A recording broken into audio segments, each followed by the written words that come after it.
எல்லா தமிழ் மக்களுக்கும் என்னுடைய வணக்கம். இன்றைக்கி நம்ம கேரளா சமையல் பார்க்க போகிறது ஸ்வீட் கீ புட்டு.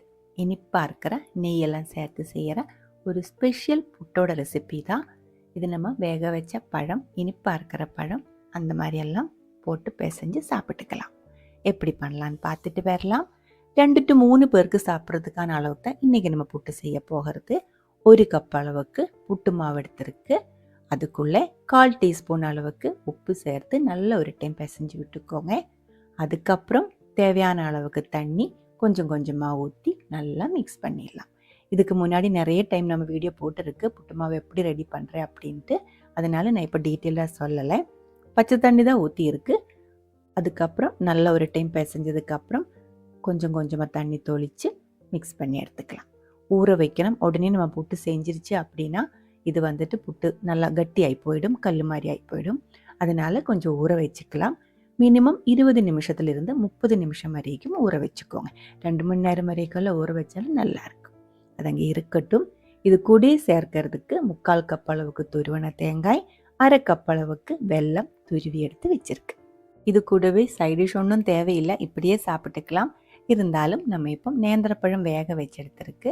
வேக வச்ச இனிப்பாக இருக்கிற நேந்திரப்பழம், இல்லை இருந்தால் ரோபஸ்டா பழம், அதே மாதிரி இனிப்பாக இருக்கிற பழுத்த பழம், அதெல்லாம் போட்டு பிசைஞ்சு சாப்பிட்டா இந்த புட்டு இன்னும் டேஸ்டியாக இருக்கும். எது உங்களுக்கு பிடிச்சிருக்கோ அதே மாதிரி செஞ்சுக்கோங்க. நம்ம வேக வைக்கிற மாதிரியா இருந்தால் கரெக்டாக பழுத்த இனிப்பாக இருக்கிற நேந்திரப்பழம் தான் வேக வைக்கணும். ரோபஸ்டா பழம் இல்லை சாதாரணமாக இருக்கிற சின்ன பழம்லாம் வேக வச்சா நல்லா இருக்காது. இதுக்கு முன்னாடி நிறைய பேர் கேட்டிருந்தேன். வேக வைக்கிற மாதிரியா இருந்தால் நேந்திரப்பழமே வேக வச்சுக்கோங்க. இனிப்பாக இருக்கிற பழம் அந்த ரோபஸ்டெல்லாம் அப்படியே பிசைஞ்சு சாப்பிட்டுக்கலாம். பழம் வேக வச்சு எடுத்து வச்சுருக்கு. அதுக்குள்ளே நம்ம மிக்ஸ் பண்ணி எடுத்து வச்சுருக்கிற புட்டு மாவு நல்லா ஊறி இருக்குது. இருந்தாலும் இந்த மாவு பாருங்கள் பவுடர் மாதிரி கொஞ்சம் ட்ரையாக இருக்குது. அதனால மறுபடியும் நான் கொஞ்சம் தண்ணி தொளித்து ஒரு டைம் மிக்ஸ் பண்ணி எடுக்கிறேன்.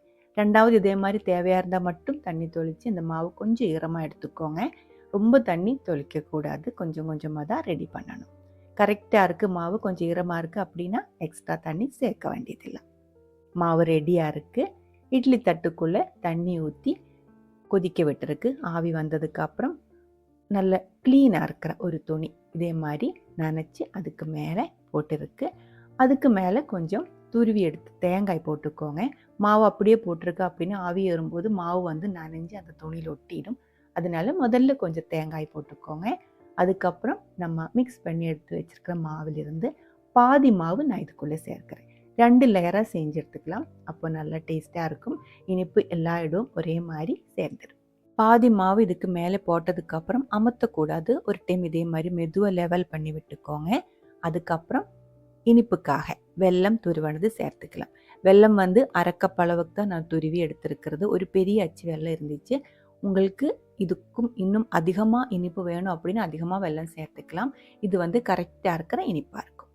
வெல்லம் பாதி போட்டதுக்கப்புறம் அதுக்கு மேலே ஒரு டேபிள் ஸ்பூன் அளவுக்கு நெய் கூடி சேர்த்துருக்கு.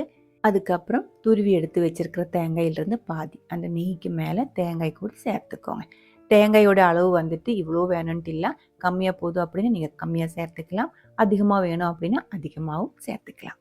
தேங்காய் போட்டதுக்கப்புறம் மறுபடியும் அதே லேயர் அப்படியே ரிப்பீட் பண்ணிடலாம். மாவு போட்டிருக்கு. அதுக்கு மேலே வந்துட்டு வெல்லம் துருவனது, தேங்காய், நெய் இதெல்லாம் சேர்த்து அமுத்தாமல் லைட்டாக லெவல் பண்ணி விட்டுக்கோங்க. இது கூடவே உங்களுக்கு கேஷ்யூ நட்டு, ரைசின்ஸ் அந்த மாதிரிலாம் ட்ரை ஃப்ரூட்ஸ் எல்லாம் வேணால் அதுவும் சேர்த்துக்கலாம். ஏலக்காய் பவுடர் வேணால் அப்படியும் அந்த மாவு கூட பிசைஞ்சு சேர்த்துக்கலாம். அதெல்லாம் வந்து புட்டோட அந்த டேஸ்ட்டு மாற்றிடும். அதனால நான் இப்போ அது எதுவுமே சேர்க்காம நெய்யோட மனம் டேஸ்ட் எல்லாம் கலந்து சாதாரணமாக இருக்கிற புட்டோட அந்த ஒரு டேஸ்ட்டில் தான் இந்த ஒரு ஸ்வீட் புட்டு செஞ்செடுக்கிறது. எல்லாமே போட்டதுக்கப்புறம் துணி இதே மாதிரி மெதுவாக மூடி வச்சுக்கோங்க. ஆவியில் 10 to 15 நிமிஷம் மீடியம் லோ ஃப்ளேமில் நல்லா வேக வச்சு எடுத்துக்கோங்க. புட்டு வேகிறதுக்கு கரெக்டாக இருக்கிற ஒரு டைம் நமக்கு சொல்ல முடியாது. அது ஏன் அப்படின்னா புட்டோட மாவில் இருந்து கீழே இருந்து ஆவி ஏறி மேலே அந்த மாவுக்கு மேலே இதே மாதிரி ஆவி வரும்போது அந்த புட்டு மாவு ஃபுல்லாக வெந்திருக்கும்.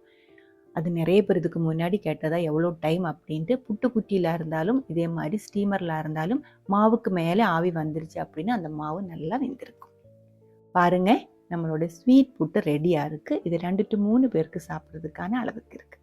இது சாப்பிட்றது எப்படின்னா நம்ம இதே மாதிரி ஒரு பவுலுக்குள்ளே பாத்திரத்துக்குள்ளே அப்படியே போட்டதுக்கப்புறம் நல்லா மிக்ஸ் பண்ணி விட்டுக்கோங்க. அப்போ வந்துட்டு அந்த தேங்காய், இனிப்பு எல்லாமே எல்லா சைடும் ஒரே மாதிரி கலந்துடும். அதுக்கப்புறம் பிளேட்டில் போட்டு வேக வச்ச பழம் இல்லை இருந்தால் இனிப்பாக இருக்கிற பழம் அந்த மாதிரி போட்டு பிசைஞ்சு சாப்பிட்டுக்கலாம். பிடிச்சிருந்தா கண்டிப்பாக ட்ரை பண்ணி பாருங்கள். அதுக்கப்புறம் உங்களோட கமெண்ட்ஸ் எல்லாம் சொல்லிடுங்க. இந்த சமையல் பிடிக்கிற ஃப்ரெண்ட்ஸுக்கு மறக்காமல் ஷேர் பண்ணி விட்டுக்கோங்க. அடுத்த ஒரு வீடியோவில் நம்ம உடனே பார்க்கலாம். அது வரைக்கும் வணக்கம்.